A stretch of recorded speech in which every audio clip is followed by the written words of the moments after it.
porušene gromače, napušteni vinogradi i pastirski stanovi, suhozidinama ograđeni maslinici, svjedoci su da je tako škrtom tlu čovjek znao pristupiti, o njemu se brinuti i od njega živjeti. Tu je kršćanin u najboljem smislu riječi, primitivan pastir i težak, u vremenu kada je sve ovisilo o prirodi i sve je bila priroda, dosegnuo harmoniju prirode i duha sa kojom tragaju već generacije znanstvenika, ekologa i aktivista.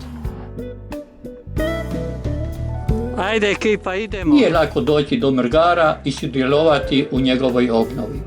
Treba uložiti napor, ali napor će svakome biti isplaćen snažnim i nezaboravnim doživljajem koji će vas ispuniti jedinstvenim zadovoljstvom.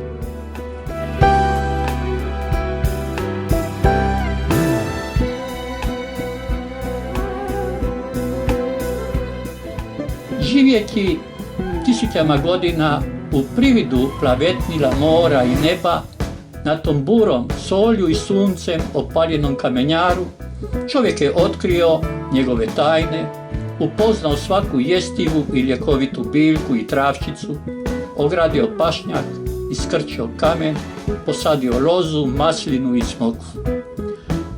Doradio, dogradio i prema svojoj mjeri i prema mjeri podneblja oblikovao životni prostor.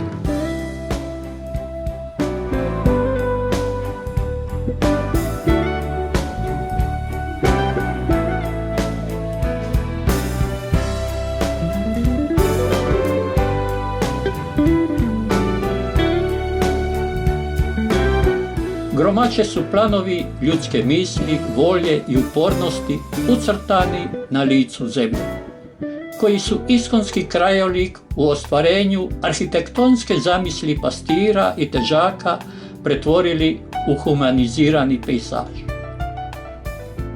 Čudnim se čini danas da je upravo taj krš činio egzistencijalnu osnovu stotinama naraštaja, ali upravo tako.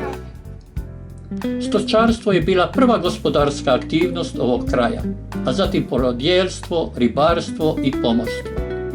Kamen je bio jedini dostupan građevni materijal.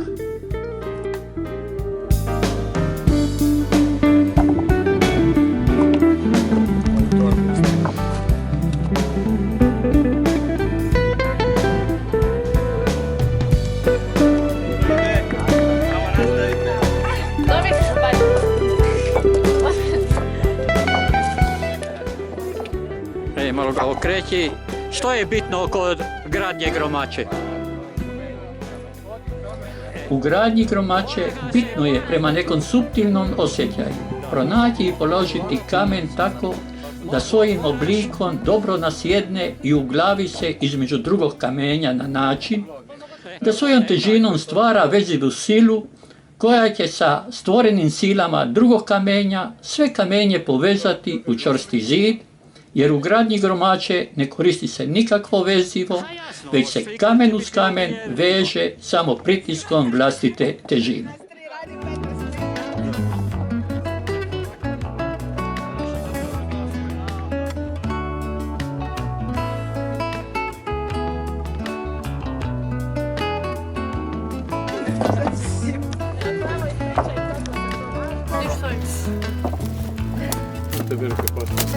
To veliki idu na dno. Milenijema su stvarana prelijepa dijela težačkoga i pastirskoga graditeljstva poput ovog Mrgara na Lipici. Što je Mrgar? To je dijelo tisućljetne tradicije zajedničkog stočarenja. Iskonski spomenik pastirske funkcionalne arhitekture u obliku rasvjetanog cvijeta ili rožice. Svaka latica, to je pretinac ili mrgarit, pripada pojedinom pastiru. Mrgar je u stvari velika mušelovka, u koju grupa pastira združena u hajici, vikom i praćkama skupljaju gotovo poludivlje ovce sa slobodne ispaše. Kada ovce skupe u središnji zajednički prostor Mrgara, pastiri ih sortiraju prema obojenim biljezima i zarezanim oznakama na ušima, po pojedinim vlasnicima i kroz male otvore odvajaju u zasebne mrgarike nanizane u okolo. Tu svaki pastir ostriže ili pomuze svoje ovce, a onda ih ponovno puštaju kroz vanjski otvor na slobodnu ispašu. Mrgare kao građevine su poznate samo još u Versu, u drugom nekom malo sličnom obliku, inače nema nigdje u svijetu. Općinama na duplici Gromače, Čadili, Bašku i općini Punar. Na ovoj Gromači, zahvaljujući pastirskoj inventivnosti, napravljen je prolaz kroz koji čovjek može proći, a ovca ne. Na kamene padne, lijepo na bok. Ček. Gromače, kao njemi spomenici prošlih vremena, kao spomenici rada, nameću nam pitanje. Kako proniknuti u taj humanizirani pejsaž i očuvati ga?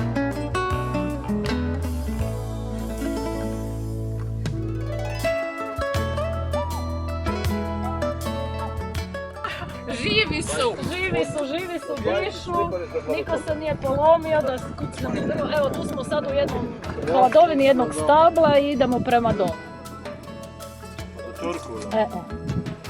Jesmo, tempirati. I kakvi su dojmovi? Ko je rekao nikad više? Zašto? Naporno ili nije zanimljivo? Molim? Sa žičarom drugi put. A sa žičarom? A dobro, šta? A vi, cure, šta vi kažete? Naporno, ali isplati se. Pa ja isto tako mislim da se isplati, a da je naporno bilo je i meni naporno. Neću reći. Ali u svakom slučaju korisno. Si ti promijenila mišljenje? Vidimo se. A? Jesi. Bravo. Vidimo se, pozdrav. Nikad više. Evo, ravnateljica vas svih pozdravlja. Trebala sam reći prištimo. Trebali smo i nju povesti. To će, to Sad ima dobru liniju, sad je... Pa ona je Bašćanka, njoj je to sve poznato. Šta vi mislite? Ne bi ja baš rekao. Vasilić! Po tati, znaš gdje je ona? Kod Robija. I na jesen ćemo mi opet nastaviti, imaju volje. Vidimo na njima. Rekao da je bilo naporno. Da, wow, cool, ludo. Idemo opet, znaš ono, idemo opet, da! Nezaboravno. Pogotovo vikend će biti nezaboravno. Zašto? Stupao mišića. Na kakvi, daj, ideš malo do, ideš u džangl, šodi 2 puta i gotovo. Čula? Šta? Da ideš u džangl?